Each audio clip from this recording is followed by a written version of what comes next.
I just want to start off by saying, if you want an answer at the end, prepare to be disappointed. There just isn't one. I was an intern at Nickelodeon Studios for a year in 2005 for my degree in animation. It wasn't paid, of course. Most internships aren't. But it did have some perks beyond education. To adults it might not seem like a big one, but most kids at the time would go crazy over it. Now, since I worked directly with the editors and animators, I got to view the new episodes days before they aired. I'll get right to it without giving too many unnecessary details. They'd very recently made the SpongeBob movie, and the entire staff was somewhat sapped of creativity, so it took them longer to start up the new season. But the delay lasted longer for more upsetting reasons. There was a problem with the Series 4 premiere that set everyone and everything back for several months. Me and 2 other interns were in the editing room along with the lead animators and sound editors for the final cut. We received the copy that was supposed to be Fear of a Krabby Patty and gathered around the screen to watch. Now, given that it isn't final yet, animators often put up a mock title card, sort of an inside joke for us, with phony, oftentimes lewd titles, such as How Sex Doesn't Work, instead of Rockabye Bivalve, when SpongeBob and Patrick adopt a sea scallop. Nothing particularly funny, but work-related chuckles. So when we saw the title card, Squidward's Suicide, we didn't think more of it than just a morbid joke, really. One of the interns did a small throat laugh at it. The happy-go-lucky music played as is normal. The story began with Squidward practicing his clarinet, hitting a few sour notes like normal. We hear SpongeBob laughing outside, and Squidward stops, yelling at him to keep it down, as he has a concert that night and needs to practice. SpongeBob says okay, and goes to see Sandy with Patrick.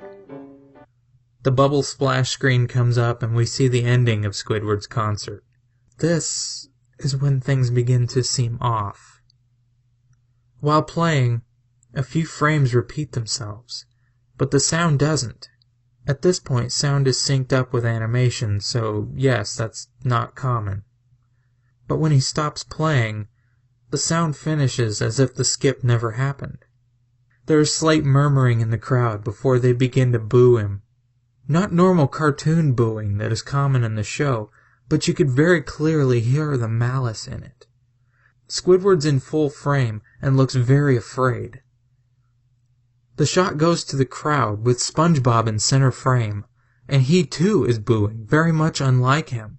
That isn't the oddest thing, however.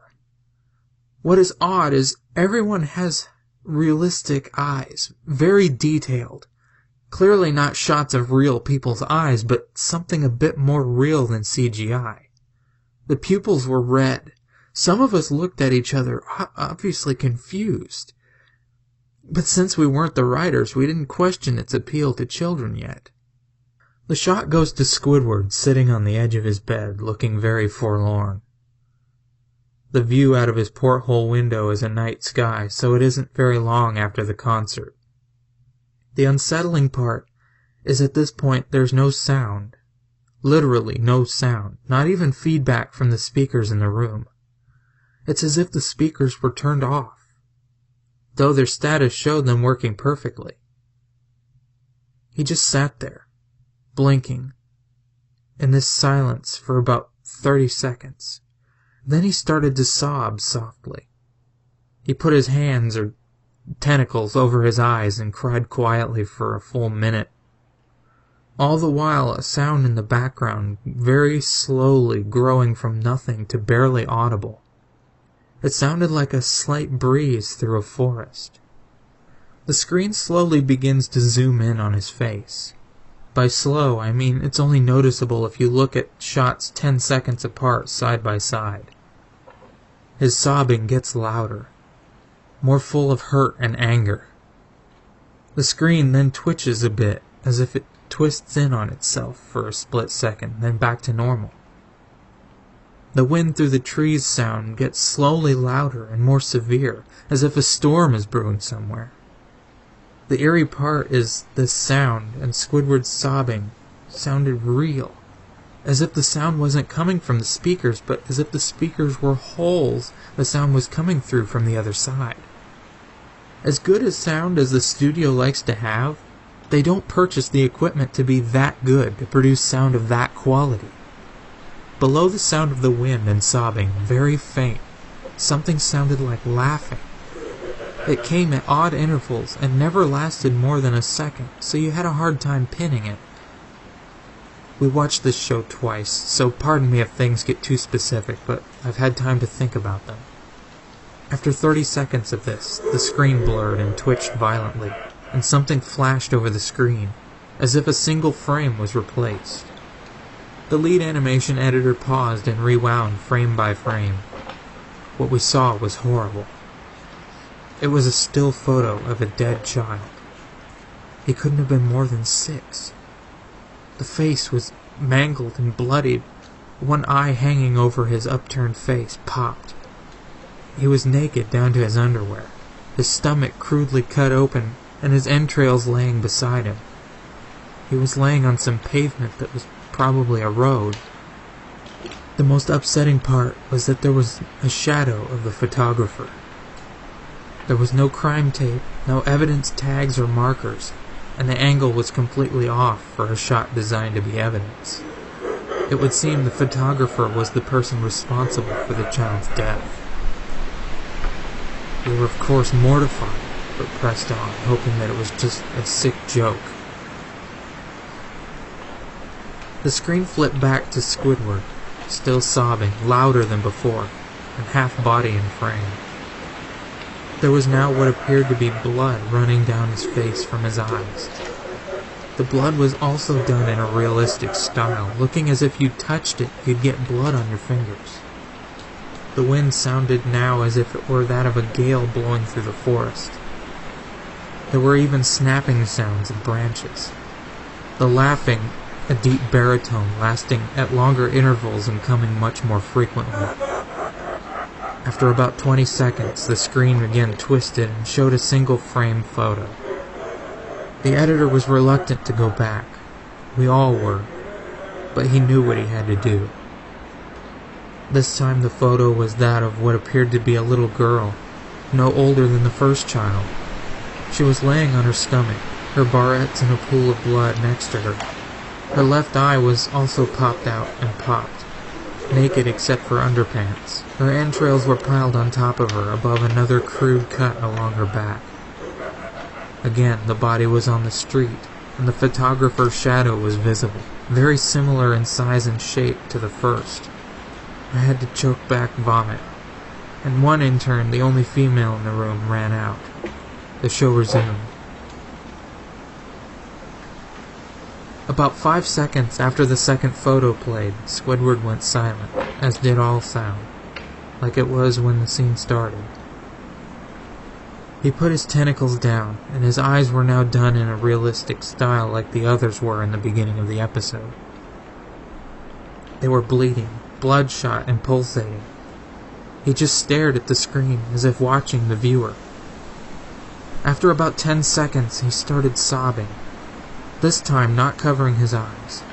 The sound was piercing and loud, and most fear-inducing of all is his sobbing was mixed with screams. Tears and blood were dripping down his face at a heavy rate. The wind sound came back, and so did the deep-voiced laughing. And this time the still photo lasted longer, for a good 5 frames. The animator was able to stop it on the 4th and backed up.